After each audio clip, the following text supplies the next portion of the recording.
All right, ladies and gents, once you're in the lobby, what you want to do is go to the bottom left where it says settings, and that's when, you can change all your settings. If you guys look to the top left, you have light setup and advanced setup. I have mine as advanced setup because, I want to be able to control my controls the way I want it to. And what light does is, we just give you the basics and stuff by default, pretty much. None of that stuff is good. So let's get into the actual settings. Auto fire, I have it off because I want to be able to shoot by myself when I want to. I don't want the game to, auto aimbot for me. None of that stuff. Left fire button, I have it off as well. One tap ADS, keep it off. Sniper mode, keep it tap to fire. Shotgun, keep it tap to fire. ADS mode, ADS, keep it tap. And button rotates, keep it on. That allows you to control your aim by itself. By that he meant you can control your aim using the ADS button. Once you click more options, that's more advanced options. You have aim assist, keep it on because I'm being real. A lot of people are going to be using aim assist and you don't want to be at a disadvantage. So if you can't beat him, you join him. But if you want to challenge yourself, keep it off, of course. But I just know that everybody's going to be using it, so I keep it on all the time. TPP up to keep it classic, or to open doors, keep it off 100%. Keep it off. Doors are super important in this game because you can always hide behind them. You can heal up behind them. It's going to happen too often. I promise you, doors will always be one of the biggest things in the game when into a fight. And if you want a doors, to always be opening in front of you, like just like that in front of you, none of that stuff is good for you because the enemy will just simply see you and shoot at you, and it's not good for you. Keep it off so you can manually open doors if you want to. Auto open chests, keep it on just because it saves you some time. You know what I mean? Just go up to it and it opens. Weapon auto cycle, keep it on because as soon as you run out of ammo in one of the guns, it will instantly switch to the different gun that you had. And just makes life easier. That's all it is, really. Continuous run, keep it on. Tactical ability release method, keep it classic. Ultimate use method, keep it classic. And allow squad mate controller when offline, keep it on. But what that means is that once your teammate goes offline or his game crashes or something, he's going to stand still. What you can do as a teammate, you can control what he does, whether he can shoot, whether he can move, whether he can follow you, all that cool stuff. So make sure you keep that on. I'll be showing you guys my HUD at the very end of the video, but for now, let's go over to gameplay. Joystick triggers, keep it auto run, keep it on if you want to, because obviously you can auto run and do something else on the side. Just saves a bit more time. I have it on, you don't have to. It might be quite annoying sometimes. Crouch control, keep it tap. Slide to jump control, keep it easy. Use to crouch button to rotate, use on. Use to jump button, rotate camera, keep it on as well. Climb, keep it classic. Climbing prompt.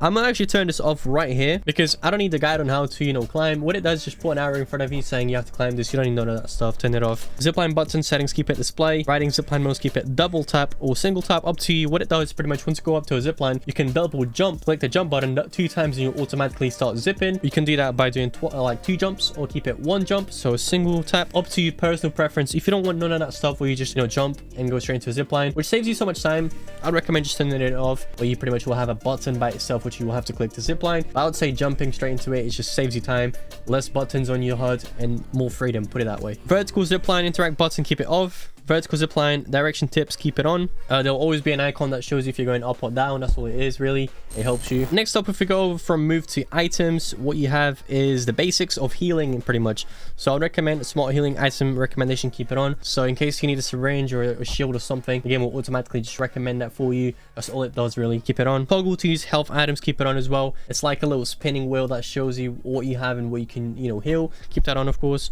Continuously use health items.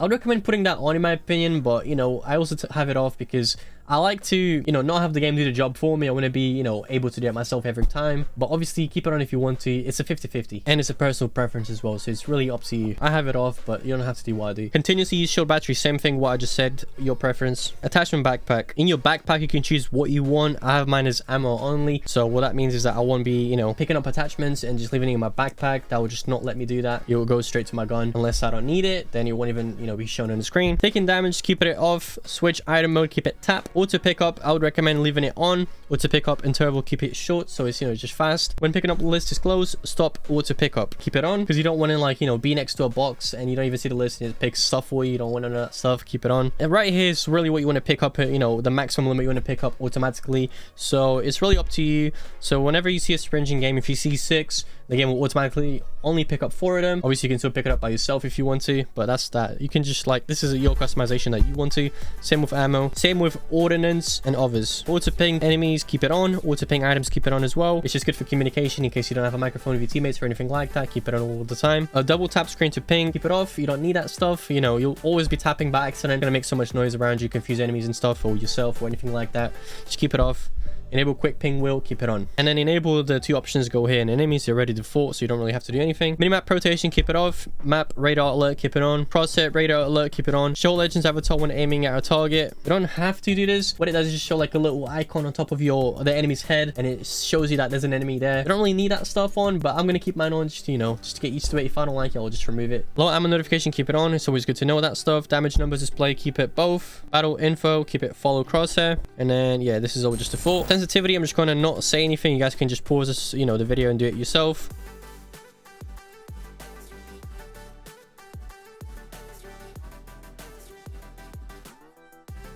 Most of the stuff, you know, it's personal preference on how you use it. It's really up to you because everyone has different HUDs. You don't really have to copy mine, but if you wanted to, that's that. Make sure you turn fixed speed 100% on. Gyroscope, I don't use it, so if you use it, go ahead and, you know, do your own settings. I don't do gyroscope because I play flat on the table. Can't really move my iPad and do this and that, you know what I mean? I can't do that stuff. Graphics, this is really up to your device, up to you once again if your device can take it or not. I personally play on ultra frame rate. You always want to prioritize the frame rate over the actual graphics because you want a better FPS, not like, you know, insane graphics where the game's just lagging, pixelated, all that stuff. No, you want fast and smooth, you know what I mean? So make sure frame rate is always ultra. Graphic quality, they're all pretty good. It's really up to you how you want the game to look. My game runs perfectly fine on ultra on both, so I run ultra HD and ultra. FPP and TPP, I probably keep it 100% maximum every time. It is so good because you can see more vision, you know what I mean? That's what it does really. Adaptive smoothing, keep it on. Display FPS, keep it on as well, just so you can see how much, you know, you're lagging or how much smooth it is. It doesn't even matter really, but you can do that if you want to. And adaptive smoothing, what it is if your game starts lagging, it will automatically change, you know, graphics for you, so it makes the game look more smooth, but it doesn't really do much really, I'm gonna be honest. Graphic style, put mine on realistic because I like the way it looks. It's just more colors, more vibrant. And then on all the advanced, I have everything on. I just like to have like good graphics. You don't have to. This is all just really up to you if you're colorblind and stuff, but yeah, I have mine just for the memes really. Camera, I left mine on off and on, so you can do that. Audio, I literally left everything default. I just turned off the background music. Controller, no one asked. Language, whatever language you want to. Mine's English. And that's that. Just download all the stuff. That's it. All right, cool. Let's begin to my HUD. On my right hand, I have my index finger, my middle finger, and my thumb that I use. My HUD is 5 to 6 finger HUD. I'll show you why. On my middle finger, I use it to jump. On my index finger, I use it to scope. And also my index finger, once again, I use it to aim as well. So to clarify, this is what it looks like in my hand cam. I will play a switch every time, you know what I mean? And I can aim as well. I have this free space right here to aim. And then also my index fingers, I use all the abilities, the ultimates, all that cool stuff, you know, that you have as a legend. And then my thumb, I use it to shoot and reload and heal up and open doors and loot, all that stuff. It's just really like my right hand, you know what I mean? It's not really important, but yeah, those are the 3 fingers I use for that side. And obviously I switch up between guns as well, top right. If you don't see a button in the screen, it's because I probably hit it. You can see on the bottom right, I hit all the buttons there. I don't want them. On my left hand, I have my index and my thumb that I use mainly. My thumb goes to my crouching and sliding. That's literally on the bottom left. My thumb, I also use my backpack and grenades. For my index finger, I use a joystick. And yeah, that's about it really. With the middle finger, I might open the map. I might use the ping button. I might open my settings. So technically it's a 5 to 6 finger HUD, but mainly what you use when you're in a battle is 5 fingers. Hopefully that made sense. So that's it, ladies and gentlemen. Those were my settings for Apex Legends Mobile. Hopefully you guys understood something and made sense. Let me know what you guys think in the comment section down below of my settings, if you like them or not. Personally, for me, it works very well. I got #1 in the leaderboards in the beta with these settings, and I placed top 10 on the soft launch, literally the top players, or Ferg, all the top players. I've played scrims and I've won scrims with this HUD, with these settings, so you guys can trust me, and I believe you guys will do a good job with it if you want to. Other than that, guys, make sure you guys subscribe and drop a like if you want to. Other than that, I'm gonna see you all in the next one.